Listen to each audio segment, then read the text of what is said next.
সিরাজগঞ্জে এনায়েতপুর থানায় ১৩ পুলিশ সদস্যকে হত্যার পর একজনের মরদেহ গলায় ফাঁস দিয়ে গাছে ঝুলিয়ে রাখা হয়। থানায় ঢুকে হামলার ১৩ জন পুলিশকে হত্যার লোমহর্ষক বর্ণনা পাওয়া গেছে প্রত্যক্ষদর্শী এক স্থানীয় সাংবাদিকের কাছ থেকে। তিনি জানিয়েছেন, মিছিল নিয়ে থানায় হামলা হয়, এক পর্যায়ে আগুন ধরিয়ে দেওয়া হয়। এরপর পুলিশ সদস্যরা সেখান থেকে একে একে বের হতে থাকলে তাদেরকে পিটিয়ে মাথা থেতলে হত্যা করা হয়। হত্যার পর এক পুলিশ সদস্যের গলায় ফাঁস দিয়ে গাছে ঝুলিয়ে রাখার ছবিও প্রকাশ পেয়েছে। ৩ জন পুলিশ সদস্যকে হত্যা করে পুকুরে ফেলে রাখা হয়। হত্যা করে ৮ পুলিশ সদস্যকে স্থানীয় একটি মসজিদের পাশে স্তূপ করে রাখা হয়। তাদের কয়েকজনের মাথায় আঘাতের চিহ্ন ছিল। তাদের গায়ের পোশাক খুলে ফেলা হয়।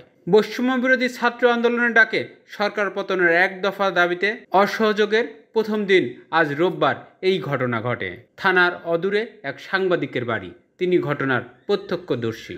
সকাল ১০টার দিকে এনায়েতপুরের খাজা ইউনুস আলী মেডিকেল কলেজ সহ বিভিন্ন প্রতিষ্ঠানের শিক্ষার্থীরা মিছিল বের করে। তাদের সঙ্গে বিভিন্ন রাজনৈতিক দলের কর্মীরাও ছিলেন বলে জানা যায়। আন্দোলনকারীরা ইট পাটকেল নিক্ষেপ করলে জবাবে পুলিশ কাঁদুনে গ্যাস ও গুলি ছোড়ে। বেলা ১টার দিকে আন্দোলনকারীরা এনায়েতপুর থানায় হামলা চালায়। পুলিশ সদস্যরা তাদের প্রতিহত চেষ্টা করেও পারেননি। এক পর্যায়ে থানায় আগুন ধরিয়ে দেওয়া হয়। সেই আগুন ছড়িয়ে যাওয়ার পর পুলিশ সদস্যরা একে একে বের হয়ে আসেন। তখনই তাদেরকে ধরে ধরে পিটিয়ে হত্যা করা হয়। আরেক প্রত্যক্ষদর্শীর বর্ণনাও প্রায় একই রকম। তিনি জানান, মিছিলটি থানার দক্ষিণ এলাকা থেকে এনায়েতপুর থানার দিকে আসে। থানার সামনে পুলিশ সদস্যরা মিছিলকারীদের বাধা দিলে সংঘর্ষ বেঁধে যায়। সেখানে ঘণ্টাব্যাপী সংঘর্ষ চলে।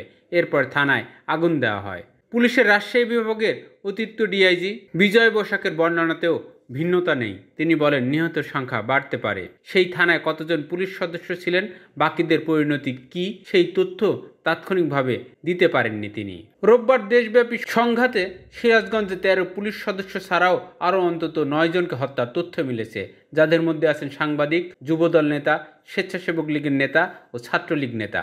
সিরাজগঞ্জ ২ আসনের সংসদ সদস্য জান্নাত আরা হেনরি, সিরাজগঞ্জ ৬ আসনের চয়ন ইসলাম, জেলা আওয়ামী লীগের সাধারণ সম্পাদক আব্দুস সামাদ তালুকদার, সাবেক সংসদ সদস্য হাবিব মিল্লাত মুন্নার বাসভবনেও হামলা হয়। বাকি ৯ মৃত্যুর ৬টি হয়েছে রায়গঞ্জ উপজেলা আওয়ামী লীগ কার্যালয়ে হামলায়। সেখানে নেতাকর্মীরা মতবিনিময় সভা করছিল, সেখানে হামলা হয়। পিটিয়ে এবং দেশীয় অস্ত্রের আঘাতে ৪০ থেকে ৫০ জন নেতাকর্মীকে আহত করা হয়। উপজেলা নির্বাহী কর্মকর্তা নাহিদ হাসান খান জানান, এই হামলার ঘটনায় নিহত ৬ জনের মৃতদেহ কয়েকটি হাসপাতালে রয়েছে। রোববার দুপুরে কুমিল্লায় আরেক পুলিশ সদস্যকে পিটিয়ে হত্যা করার তথ্য পাওয়া গেছে।